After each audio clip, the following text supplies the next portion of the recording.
आज हम percentage composition of compound के बारे में पढ़ेंगे।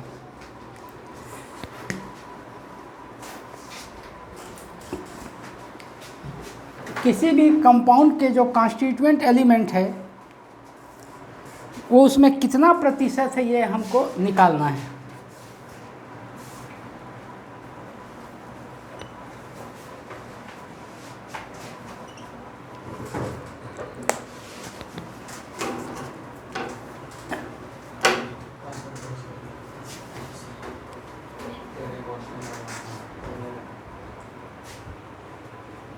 एक और ब्लैक वाला मार्कर कहीं दिख रहा है क्या?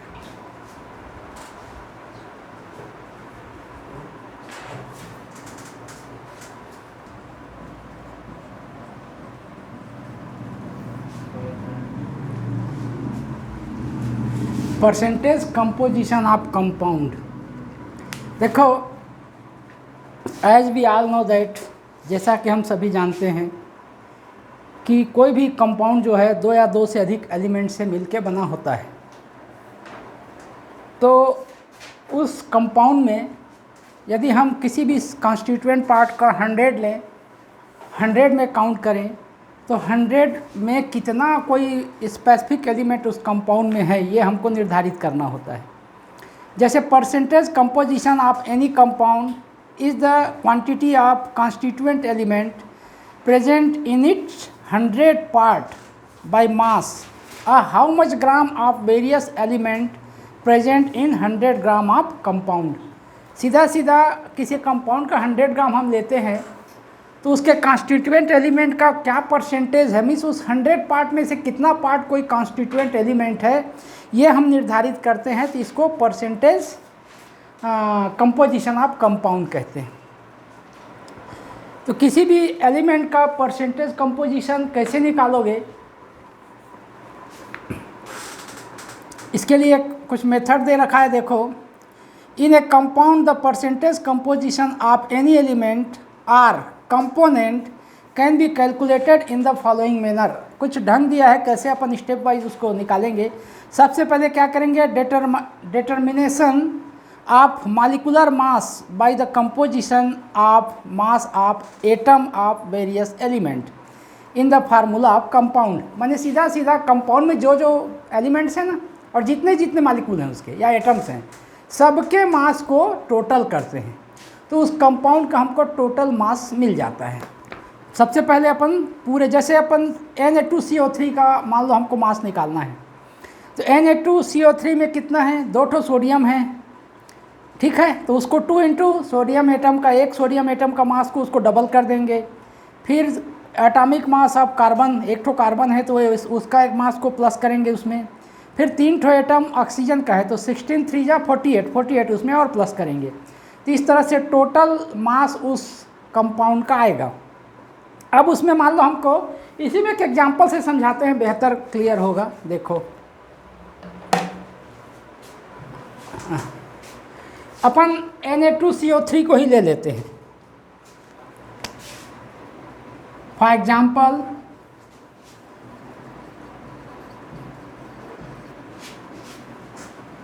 Late a compound Na2CO3 CO3। अब मास ऑफ Na2CO3 क्या होगा, मास ऑफ Na2, सोडियम कितना है, 2 है, तो सोडियम का मॉलिक्यूलर मास कितना होता है, शायद तक 23 होता है, प्लस कार्बन का कितना होता है, 12, और ऑक्सीजन के 3 एटम्स हैं, एक का 16 होता है तो 3 का 48 होगा। इन सब को प्लस करो, 46 प्लस 12 प्लस 48 कितना होगा बोलो, 48 इसमें का 2 इसमें शामिल कर दें तो ये भी 48 हो जाएगा, ये भी 48 96 होगा, और 96 प्लस 10 मतलब 106, ठीक। ये सोडियम कार्बोनेट का एक कंपाउंड का मास है। अब इसमें सोडियम कितना है, सोडियम का पार्ट है इसमें 46। तो परसेंटेज कंपोजिशन या पर सोडियम मॉलिक्यूल ऐसा कह सकते हो, परसेंटेज ऑफ Na का कितना परसेंट है कैसे निकालेंगे, देखो सोडियम कितना है 46 और टोटल कितना है 106।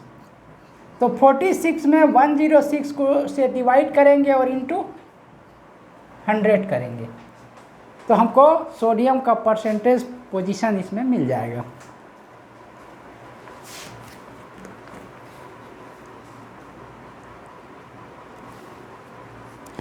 इसको सिंप्लीफाई करेंगे तो आएगा 43.4%।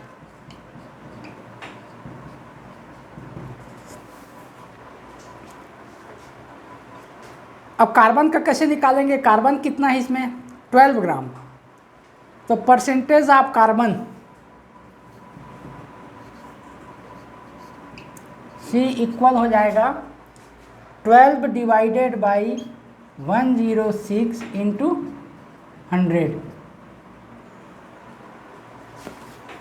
इसको सॉल्व करोगे तो कार्बन का आ जाएगा 11.32%।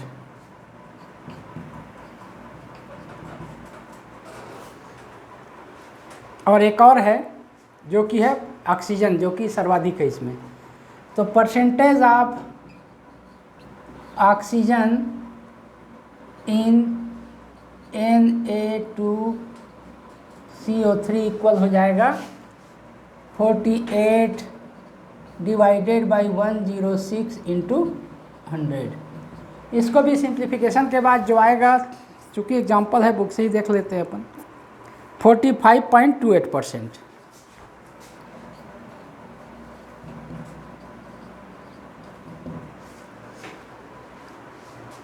तो किसी भी कंपाउंड में उसके कॉन्स्टिट्यूएंट एलिमेंट का परसेंटेज कितना है, इसका मतलब क्या होता है कि उस कंपाउंड को हम 100 मान लेते हैं और 100 मानने के बाद उस 100 पार्ट में, उस कंपाउंड के 100 पार्ट में जो अलग अलग एलिमेंट्स हैं उसके कितने पार्ट्स हैं वो हमको डिटरमाइन करना होता है। मतलब 100 ग्राम कंपाउंड में कितने ग्राम उसके कॉन्स्टिट्यूएंट पार्टिकल्स हैं या एटम्स हैं, उसको हमको निर्धारित करना होता है।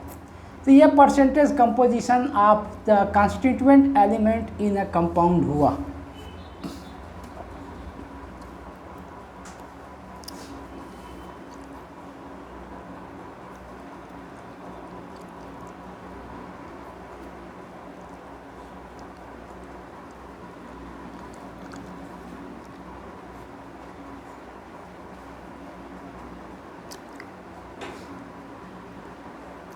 कंपोजिशन निकालने का क्या सेंस हुआ, अपन क्या करते हैं, किसी भी कंपाउंड के 100 ग्राम में उसके जो कॉन्स्टिट्यूएंट एलिमेंट्स हैं वो कितने कितने पार्ट में हैं ये हमको निर्धारित करना होता है, इसी को हमको डिटरमाइन करना होता है।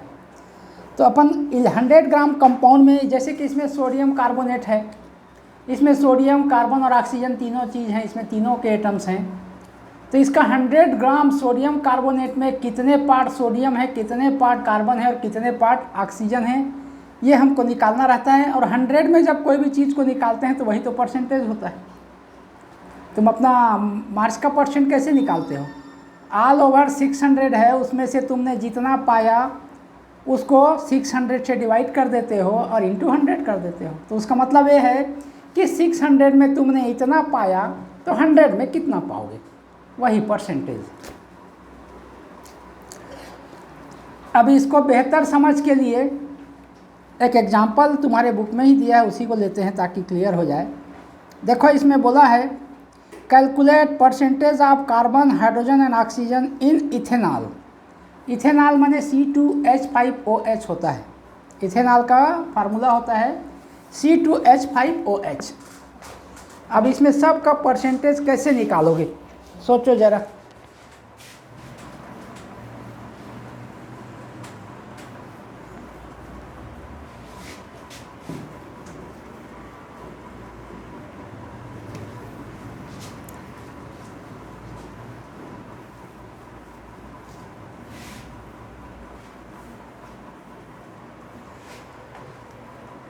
कंपाउंड है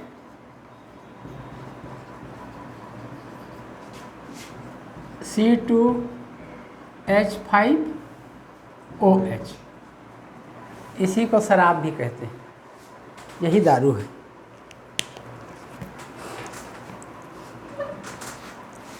हाँ, अब इसमें हमको कार्बन का, हाइड्रोजन का और ऑक्सीजन का परसेंटेज निकालना है। तो कैसे निकालेंगे? पहले इसका टोटल मास निकालो। मास ऑफ कंपाउंड क्या होगा?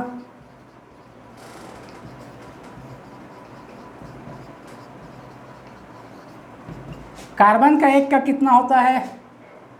12, तो 2 × 12 हो गया, 2 ठो कार्बन है। तो ऑक्सीजन के 6 मॉलिक्यूल है, 6 एटम्स हैं यहाँ पे, तो 6 × 1 माने 6 हो गया यहाँ पे। Yes sir. प्लस एक ऑक्सीजन है तो 16 हो गया।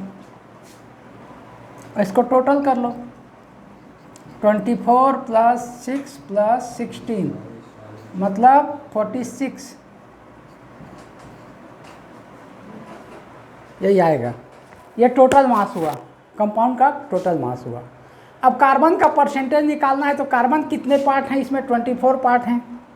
तो percentage of carbon in C2H5OH equal हो जाएगा। देखो 46 में कितने कार्बन हैं? 24, तो 1 में कितना होगा? 24/46, तो 100 में कितना होगा? तो इंटू 100। अब इसको कैलकुलेट करोगे तो आ जाएगा। तुम इसको सिंप्लीफाई करके देख सकते हो।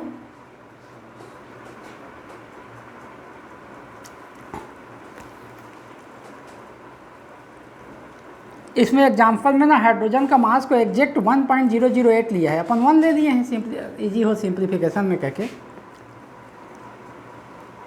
ये 52.14 अप्रॉक्स 52.14 होगा, इसको सॉल्व करेंगे तो।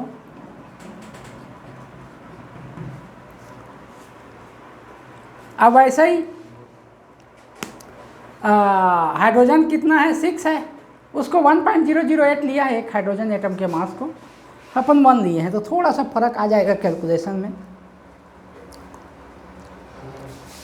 यहाँ देखो 46 टोटल है, उसमें हाइड्रोजन कितना है? दिख रहा है तुमको फार्मूला में हाइड्रोजन कितना है? कितना हाइड्रोजन है? 6 है हाइड्रोजन, तो 46 में 6 हाइड्रोजन है, तो 1 में कितना होगा? 6/46, और इसलिए 100 में कितना होगा? 6 × 100/46। तो percentage of hydrogen in C2H5OH निकालो। लिखो पहले परसेंटेज ऑफ AC के जगह H लिख देना। Percentage of hydrogen means H in C2H5OH।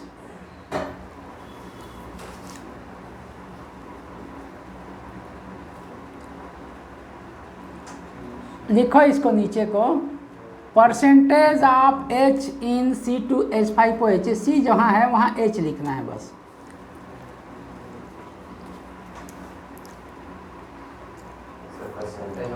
H in C2H5OH equal क्या होगा? 6/46 और ऊपर नॉमिनेटर में इंटू 100।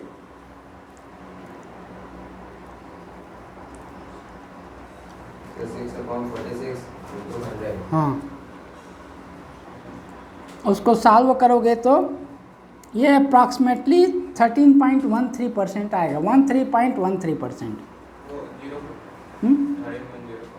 04, हाँ ये इसमें दिया है क्योंकि 1.008 लिया है हाइड्रोजन को, तो थोड़ा सा फर्क आ रहा है। अब ऐसी परसेंटेज अब ऑक्सीजन निकालना है, तो 16 पार्ट ऑक्सीजन है, 46 पार्ट कंपाउंड में, तो 100 में कितना होगा? 16/46 इंटू 100। परसेंटेज ऑफ ऑक्सीजन कैसे निकालोगे? कितना? 100, हाँ। 46 पार्ट कंपाउंड में 16 पार्ट ऑक्सीजन है, तो 100 पार्ट में कितना होगा? यही हमको निकालना रहता है। तो 16/46 इंटू 100 कर दोगे तो आ जाएगा।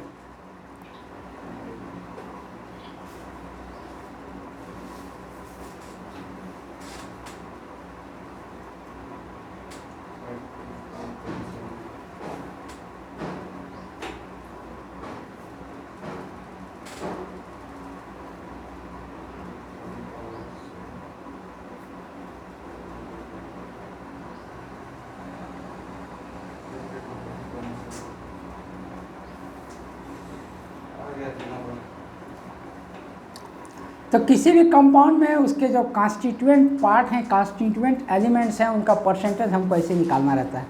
याद ये रखना है। देखो मैं कैसे निकाला एक बार और बता देता हूँ। मान लो किसी भी सब्सटेंस का पार्ट जो है, टोटल कंपाउंड का टोटल मास है मान लो K।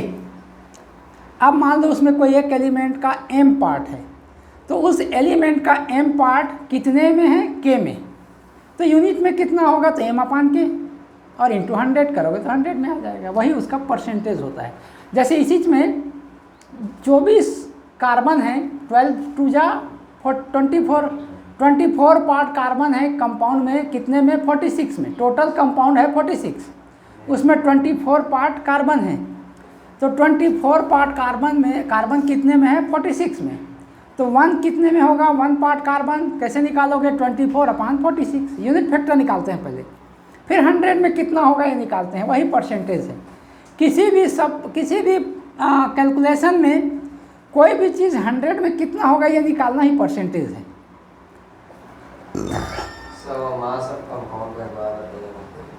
मास ऑफ कंपाउंड में क्या क्या है देखो, इसी में कार्बन कितने ठो हैं? 2 ठो, हाइड्रोजन 6 ठो हैं, और ऑक्सीजन 1 ठो है। तो इसका मास क्या होगा? 2 कार्बन का मास माने 2 × 12, कार्बन का 12 होता है। 6 ठो हाइड्रोजन का मैं 1 लिया हूँ इसलिए 6 आ रहा है यहाँ पे, और 1 ऑक्सीजन का 16। सबको टोटल करेंगे तो मास ऑफ कंपाउंड आ जाएगा।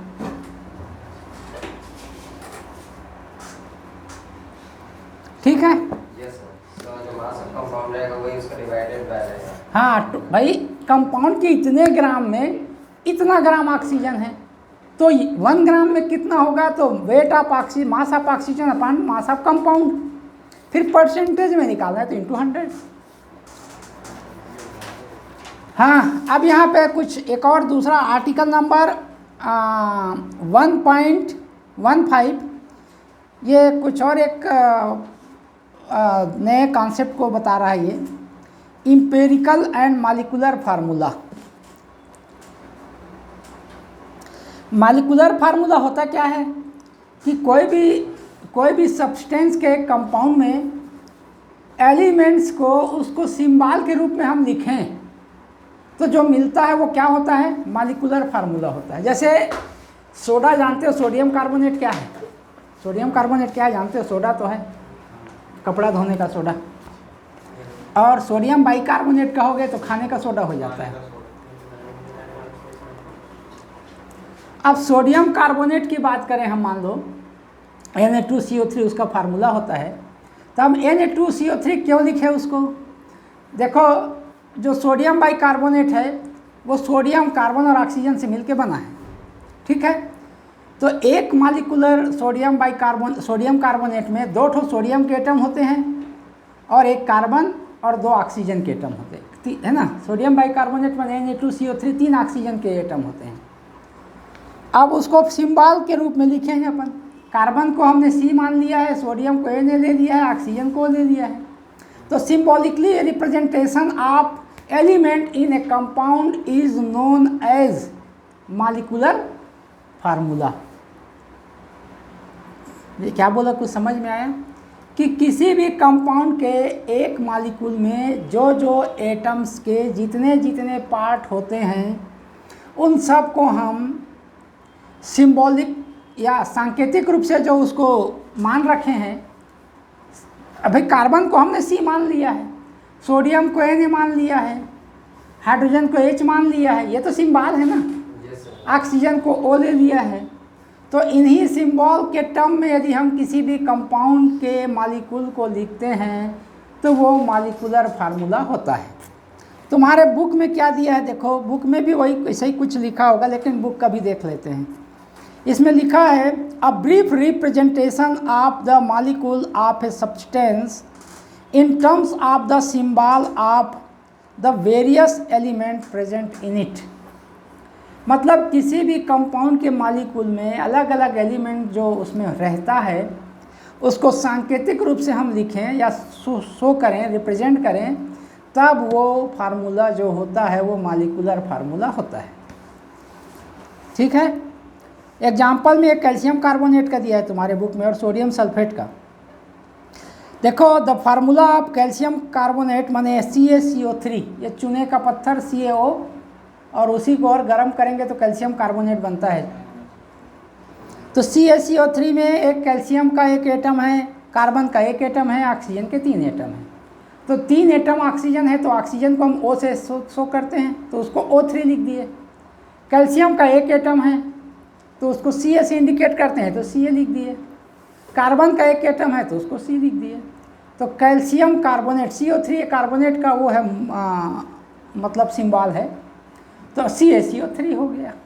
ठीक है, तो किसी भी एलिमेंट्स, किसी भी कंपाउंड में, कंपाउंड के वन मॉलिक्यूल में डिफरेंट एलिमेंट्स के जितने जितने एटम होते हैं उनको हम सिंबॉलिकली रिप्रेजेंट करें तो जो फार्मूला मिलता है उसको हम मॉलिक्यूलर फार्मूला कहते हैं।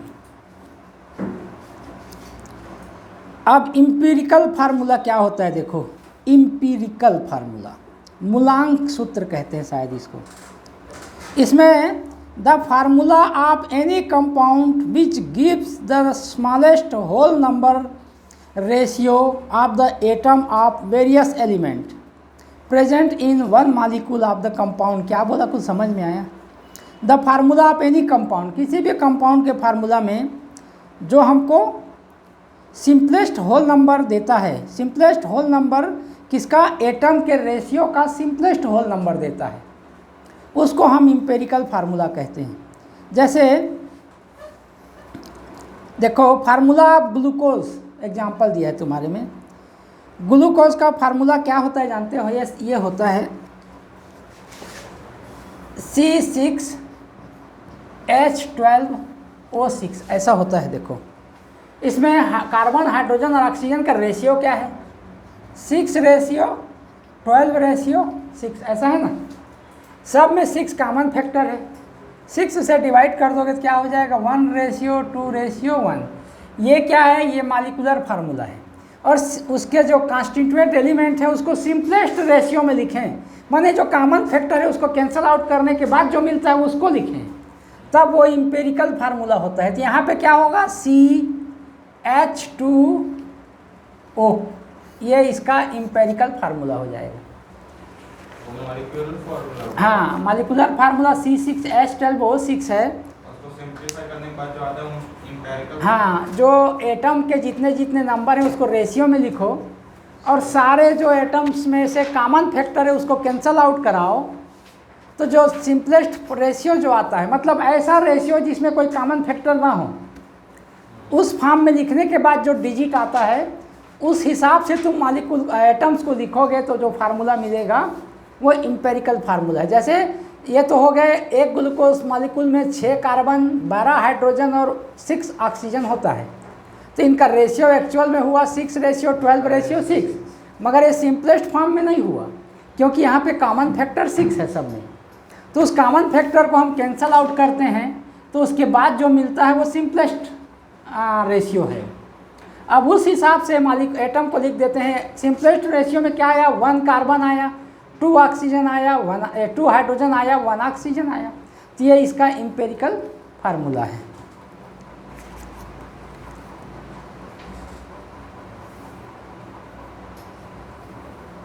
ठीक है,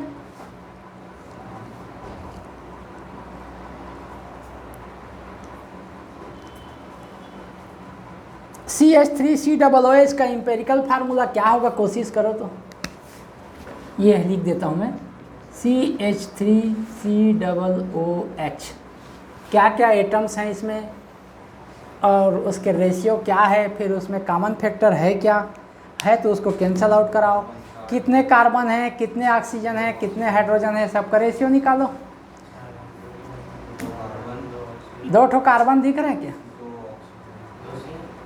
कार्बन 2 ठो है क्या, दिख रहा है नहीं सर है। हाँ तो लिखो। हाँ,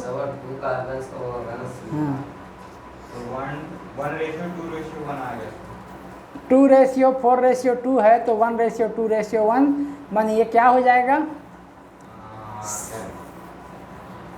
CH इसी में फॉर्म में आएगा।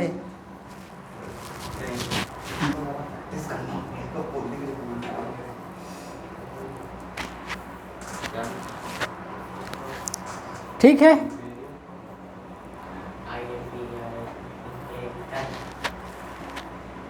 इम्पेरिकल, इम्पीरिकल, हाँ 1 to 1। तब कैसे अपन इम्पेरिकल फार्मूला को डिटरमाइन करेंगे, इसका एक स्टेप वाइज रूल दे रखा है, सुन दो। 1 to 1 आने के बाद वो जो CH3COOH वो ये ऐसा हो जाएगा CH2O, एक कार्बन 2 हाइड्रोजन 1 ऑक्सीजन, लिख दो वैसी, एक कार्बन 2 हाइड्रोजन 1 ऑक्सीजन।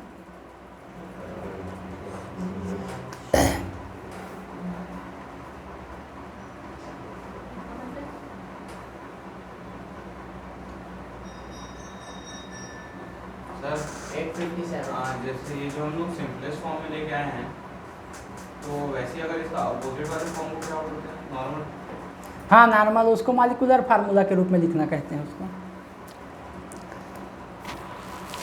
अब determination of empirical formula of a compound, किसी कंपाउंड का इम्पेरिकल फार्मूला का निर्धारण कैसे करोगे, स्टेप वाइज दिया है, सुनो ध्यान से इसको, स्टेप्स को। सबसे पहले क्या करते हैं,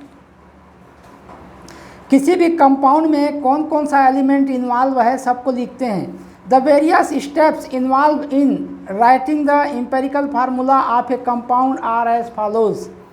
अलग अलग स्टेप्स हैं। स्टेप्स फर्स्ट में क्या है देखो, divide the percentage amount of each element by which relative number of atom of each element is determined. ये क्या बोला मालूम है, कि एग्जाम्पल लेके सॉल्व करेंगे तभी तुमको समझ में आएगा। ये जो परसेंटेज अमाउंट रहता है ना प्रत्येक एलिमेंट का, क्या करते हैं अपन, परसेंटेज अमाउंट निकालते हैं ना। तो यदि हमको जो परसेंटेज अमाउंट हम सबका लिख लेते हैं, तो उसको परसेंटेज से वापस ऊपर वाले में नहीं, सबसे पहले क्या करते हैं, जैसे दिया है हमको उसका परसेंटेज लिखे, उसमें जो सबसे कम जो परसेंट रहेगा उससे सबको डिवाइड करते हैं। देखो एक एग्जांपल लेके समझाता हूँ तभी ये समझ में आएगा।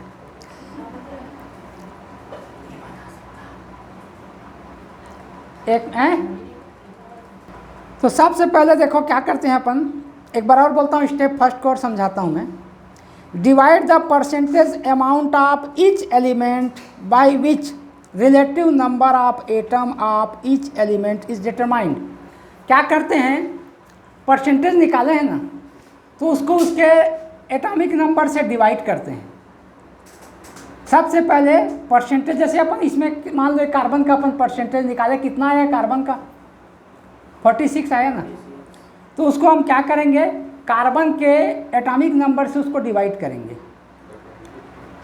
तो क्या आएगा, जितना आएगा उसको, जो डेसिमल पार्ट को छोड़ देना, तो जो आएगा उतने एटम कार्बन के हैं इसमें, ऐसा है समझो, ठीक है ना। तो सबसे पहले अपन क्या करते हैं, जो परसेंटेज क्वांटिटी निकाले रहते हैं उसको एलिमेंट के एटॉमिक नंबर से डिवाइड करते हैं पहले स्टेप में। सब स्टेप को सुन लो, फिर एक एग्जांपल करेंगे तभी समझ में आएगा।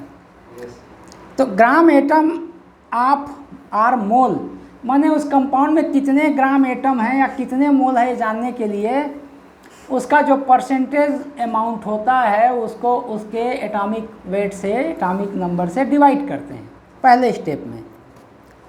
अब दूसरे स्टेप में देखो, divide the number obtain by the above steps by the smallest among them to find the simplest ratio of element.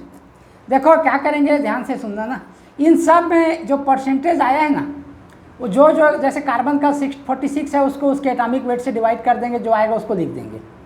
अब ये ठीक है, वैसी ऑक्सीजन का वैसी जो है उसमें क्या क्या है, हाइड्रोजन और ऑक्सीजन और कार्बन तीन ही तो है। कार्बन का परसेंटेज जो आया है उसको उसके एटॉमिक मास से डिवाइड करेंगे, जो आएगा नंबर 1 दे देंगे। हाइड्रोजन का जो परसेंटेज आया है उसको हाइड्रोजन के एटॉमिक मास से डिवाइड करेंगे, जो आएगा उसको नंबर 2 दे देंगे। ऑक्सीजन का जो परसेंटेज आया है उसको ऑक्सीजन के एटॉमिक वेट से डिवाइड करेंगे, जो आएगा उसको नंबर 3 दे देंगे। अब ये जो 3 ठो हमको मिलेगा, कार्बन का मिलेगा, हाइड्रोजन का मिलेगा, ऑक्सीजन का मिलेगा। मान लो इसमें मान लो 1 मिनट के लिए 20 कितना आता है कार्बन का, इसमें से अपन 12 से डिवाइड करेंगे तो 12 चौक 48, 12 तिया 36, 3 पॉइंट समथिंग आएगा। 36 4 6 4 10, 12 96, 3.8 के आसपास आएगा, 3.8 3.9। अब हाइड्रोजन कितने हैं? 6 हैं। 6 को अपन 1 से डिवाइड करेंगे तो 6 ही आएगा। अब ऑक्सीजन कितने हैं? ऑक्सीजन को तो निकाले ही नहीं, कहाँ है? अरे तो 16/46 इंटू 100 करने के बाद जो आता है 34.78। अब 34.78 को अपन हाइड्रोजन ऑक्सीजन का 16 होता है, तो 34.78 को 16 से डिवाइड करके बताओ क्या आएगा। 34.78 को 16 से डिवाइड करो, कैलकुलेटर दबाओ फटाफट।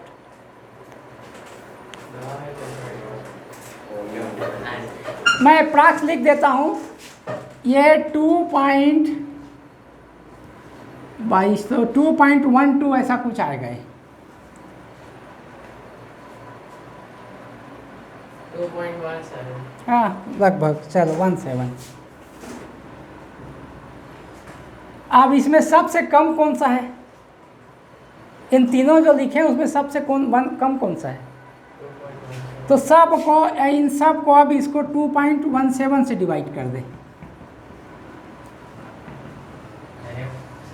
पिक्चर डाउनलोड कर रहा हैं? हाँ चलो, हाँ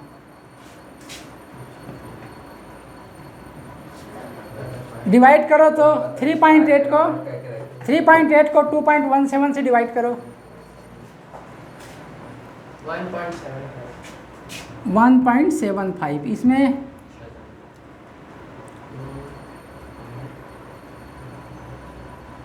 2.76। अब ये तो 1 ही होगा।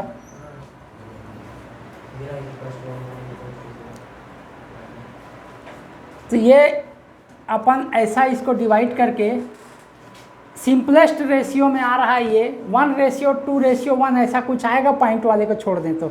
अपन अप्रॉक्स लिए हैं सबको ना, इसलिए थोड़ा सा गड़बड़ हो रहा है। 1.008 नहीं लिए हैं, हाइड्रोजन का 1 ले लिए हैं, ठीक है ना। एक एग्जांपल इसी फॉर्म में, अच्छा हाँ, तो ये दूसरा स्टेप पहले सुनो, मैं सुनाने से पहले ही बता दिया, बताना था पहले को, पहले स्टेप्स को। पहला स्टेप तो क्या किए हम, सभी को उसके एटॉमिक मास से डिवाइड किए। दूसरे स्टेप में क्या करते हैं, यहाँ जो किया उसको ध्यान से देखो। दूसरे स्टेप में क्या किया कि जो सबसे कम नंबर है उससे सबको डिवाइड किए। दूसरे स्टेप में यही करना होता है, ठीक है। हाँ, उसी से सबको डिवाइड करना है, जितना है उस। तीसरे स्टेप में बोला है रेज द एटॉमिक और molecular ratio of the element to nearest whole number. अब उसको नियरेस्ट होल नंबर के फॉर्म में लिखना है। अच्छा देखो, 1.75 किसके नियरेस्ट है? 2 के नियरेस्ट है, और 2.7376 किसके नियरेस्ट है? 3 के नियरेस्ट है। तो वो हो जाएगा 2, 3, 1। नियरेस्ट होल नंबर के फॉर्म में लिखते हैं उसको। अरे हाँ, वो 5 ज़्यादा रहेगा। हाँ, तो 2, 3, 1 हो गया वो। इस तरह से उसमें कार्बन कितने हैं? C2H3O ऐसा हो जाएगा, CH3O ऐसा कुछ आ जा रहा है, ठीक है। अब चौथे स्टेप में, in order to express the empirical formula of the compound, उस कंपाउंड के इम्पेरिकल फार्मूला को व्यक्त करने के क्रम में write the symbol of the element involved side by side and put the numerical value of the simplest whole number. जैसे मैं बताया अभी 2, 3, 1 आ रहा है ना, तो उसको C2H31 लिख देंगे, वो इम्पेरिकल फार्मूला हो जाएगा। अरे ये नियरेस्ट होल नंबर के फॉर्म में लिखेंगे तो ये क्या होगा? ये 2 हो जाएगा, ये 3 हो जाएगा, ये 1 हो जाएगा। कार्बन कितना है, हाइड्रोजन कितना आ रहा है, और ऑक्सीजन कितना आ रहा है? ये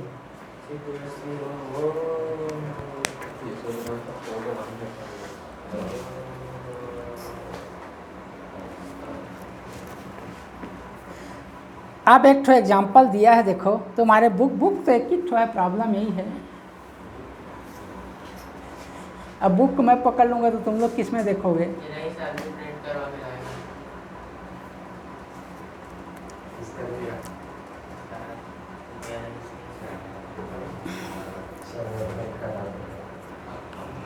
एक का 11th का ना, 11th का ये लोग तुम लोग उसको, हिंदी मीडियम का भी तो है एक तो 11th का मेरे ख्याल से, पकड़ो तो।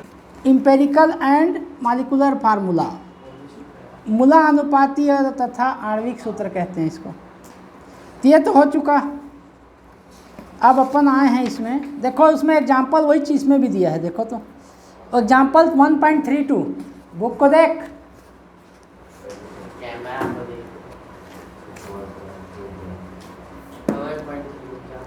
1.32 एग्जाम्पल को देखो, तुमको समझ में आए ताकि कुछ।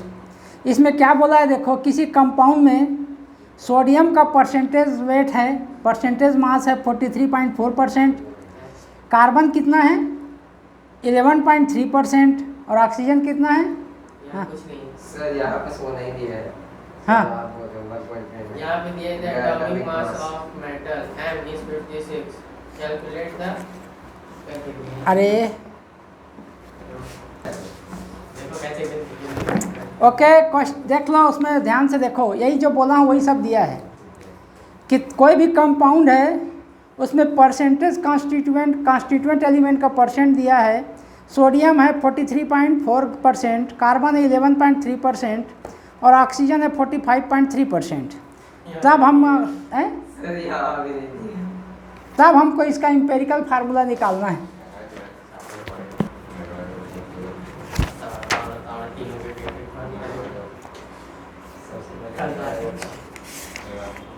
हाँ ठीक है, अभी हमको तो रखा है परसेंटेज उसका।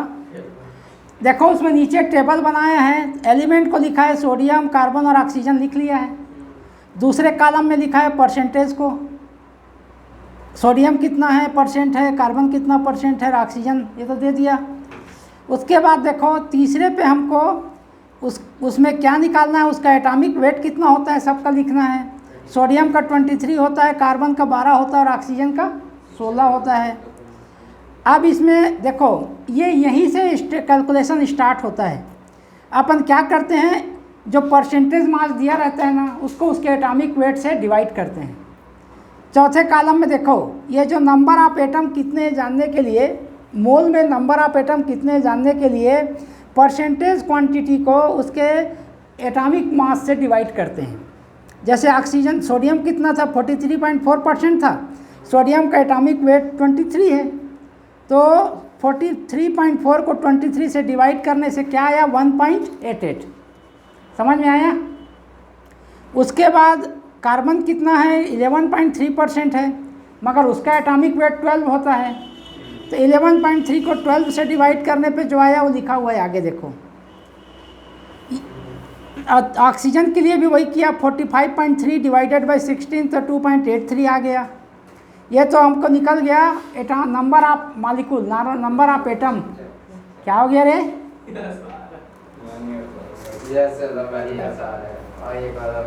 बार बार मेरे को 10वीं के परसेंट का याद दिलाना पड़ेगा ऐसे में।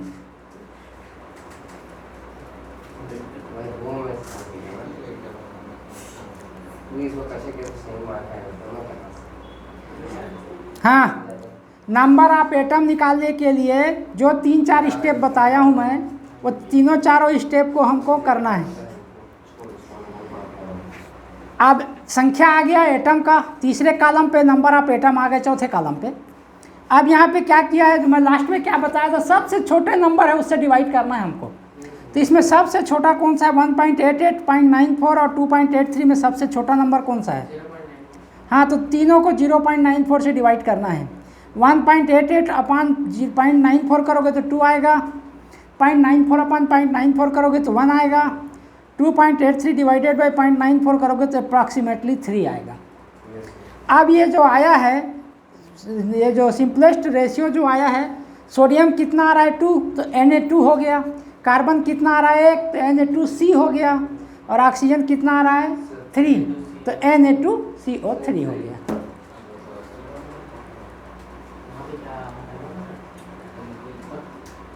इसी को एम्पिरिकल फार्मूला कहते हैं।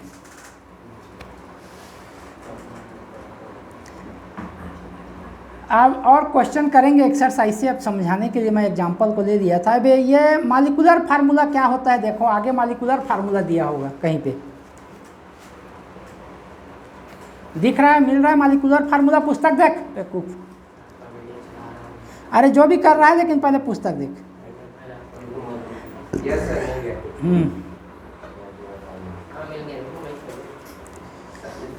मालिकुलर फार्मूला क्या है देखो,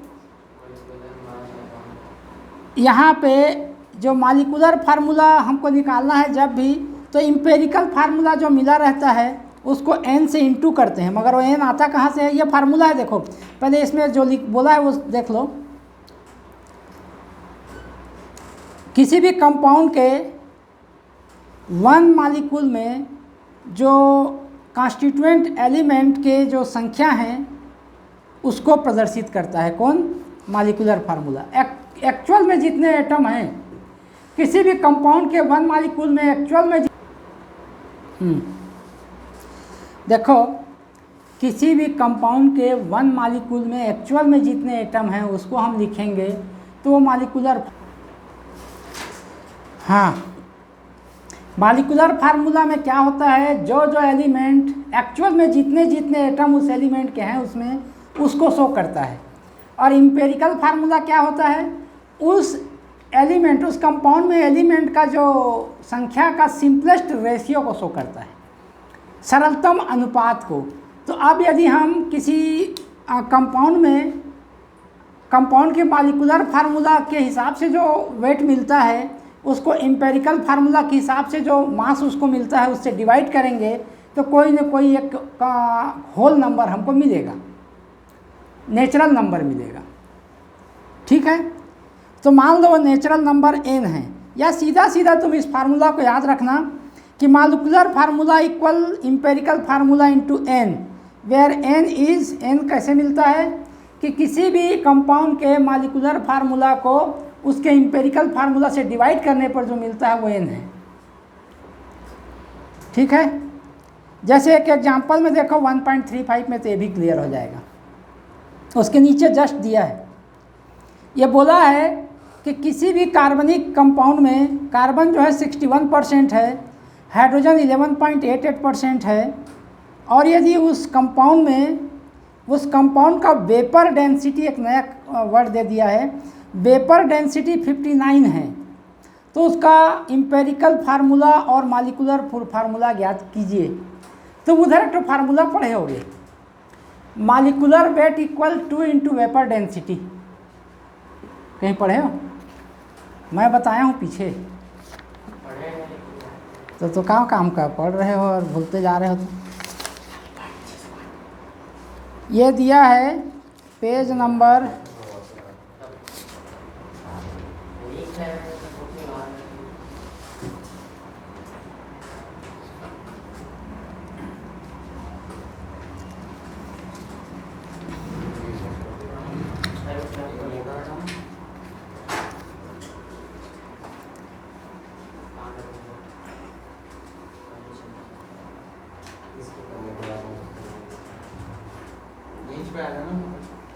हाँ, किसी भी एलिमेंट का, किसी भी एलिमेंट का यदि वेपर डेंसिटी मालूम है किसी भी सब्सटेंस का, तो उसको 2 से यदि मल्टीप्लाई करें तो हमको उसका एटॉमिक या मॉलिक्यूलर वेट मिल जाता है। Molecular weight equal 2 into its vapour density, ये होता है, फार्मूला है, इसी में कहीं पीछे अपन डेराइव किए थे, देख लेना बाद में। ठीक है, तो यहाँ हमको क्या दिया है मालूम? वेपर डेंसिटी दिया है उसका 59, तो उसका मॉलिक्यूलर वेट क्या हो जाएगा? 59 2 जा, तो डबल कर दोगे तो उसका मॉलिक्यूलर वेट आ जाएगा, हैं? हाँ, अब इसमें हमको जो जो दिया है देखो, टेबल बना के लिख दिया है उसमें। कार्बन 61% लिखा है, सबसे पहले कॉलम में एलिमेंट्स क्या क्या है ये लिखा है, सेकंड में उसका परसेंटेज अमाउंट लिखा है, थर्ड में उसका एटॉमिक नंबर लिखा है। अब कितने एटम्स हैं उसमें जानने के लिए क्या करते हैं, सब को उसके एटॉमिक वेट से डिवाइड करते हैं, ये सब करते आए और 4 तक तो वही है। 61/12 5.08, 11.88 डिवाइडेड बाई 1 माने उतना ही रहेगा, 27.12 डिवाइडेड बाई 16 तो 1.7 आया। अब इसमें सबसे छोटा नंबर कौन सा है? 1.7, तो 1.7 से सबको डिवाइड कर दो, तो ऊपर जो मिल रहा है 371 ऐसा सिंपल रेशियो मिल रहा है, ठीक है ना।